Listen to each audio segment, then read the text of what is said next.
Vianoc je spojený s návštevou viacerých osobností.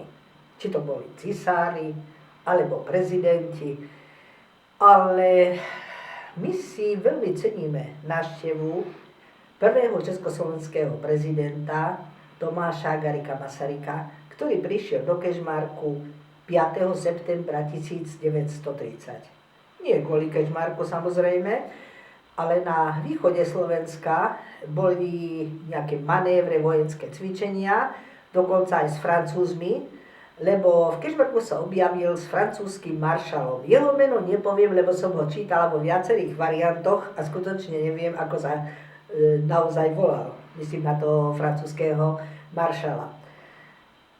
Traduje sa, že prišiel Masaryk na bielom koni. Nie je to pravda. Prišiel na obyčajnom aute spolu s tým Francúzom a div sa svete. Neexistovala žiadna ochránka, ako je to teraz, že sa čoho si bojíme.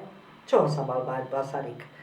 Hovorili mu otec vlasti a to asi vystihuje všetko. A mali ho všetci radi, či to boli Nemci, či to boli Slováci, však Slovensko považoval za svoj druhý domov, či to boli Česi, Moravania, Slezania. Proste do Kežmarku prišiel na aute a veľmi jednoducho oblečený vo svojom tradičnom plášti a vo svojej akoby vojenskej čiapke. Kežmarčania pripravili od auta krásny koberec, predradnicu. Pána prezidenta vítal primátor alebo mešťanosta, bürgermeister, jak sa tomu hovorilo, Rudolf Palenčár. Bol to inak živnostník. A vítal ho aj v reči nemeckej, aj v reči slovenskej. Lebo pán prezident ovládal hromadu rečí. Či to bola angličtina, francúzština, neviem, či aj maďarské náhodou nevedel, samozrejme vedel aj po slovensky, však to aj dlhý čas žil. No privítal ho a ocenil si jeho idei.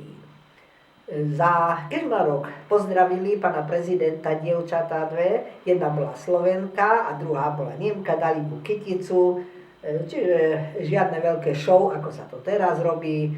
Jednoducho, pretože aj pán prezident Masaryk žil skutočne jednoduchým, nie prepichovým životom. No a potom sa ujal slova on a povedal, že si cení toto mesto, v ktorom žijú vedľa seba viaceré národnosti, a to bol vlastne základ celej prvej Československej republiky, a poprial tomuto mestu veľa šťastia do budúcnosti. Tak, či sa to šťastie v budúcnosti splnilo až tak, ako si to pán prezident tedy želal, to nemôžeme povedať. Ale ja tvrdím jedno, že dobré je poznať minulosť svojho mesta, lebo bez minulosti, bez jeho poznania, my nemôžeme si postaviť budúcnosť. Takže pripomínam to tým, ktorí nevedeli, že okrem cisárov, pápeža, bol tu aj prezident prvej Československej republiky Tomáš Garrigue Masaryk, ktorý potom išiel možno do Tatier, možno inde, ale bolo jeho povinnosťou, ako si to sám zaumienil, poznať vlastne celé územie Slovenska. Kežmarok bol od 14. storočia opevnený pevným dvojmúrím.